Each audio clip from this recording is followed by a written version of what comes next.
ألم يروا أنا جعلنا الليل ليسكنوا فيه والنهار مبصرا إن في ذلك لآيات لقوم يؤمنون ويوم ينفخ في الصور ففزع من في السماوات ومن في الأرض إلا من شاء الله وكل أتوه داخرين وترى الجبال تحسبها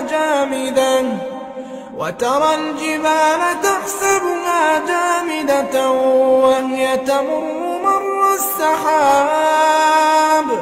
صنع الله الذي أتقن كل شيء إنه خبير بما تفعلون من جاء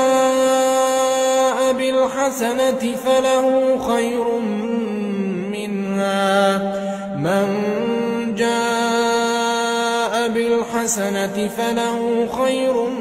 منها وهم من فزع يومئذ آمنون ومن جاء بالسيئة فكبت وجوههم في النار هل تجزون إلا ما كنتم تعملون إنما أمرت أن أعبد رب هذه البلدة الذي حرمها وله كل شيء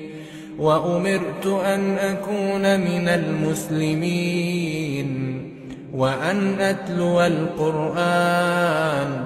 فمن اهتدى فإنما يهتدي لنفسه ومن ضل فقل إنما أنا من المنذرين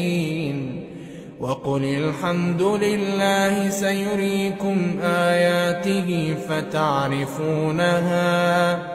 وما ربك بغافل عما تعملون.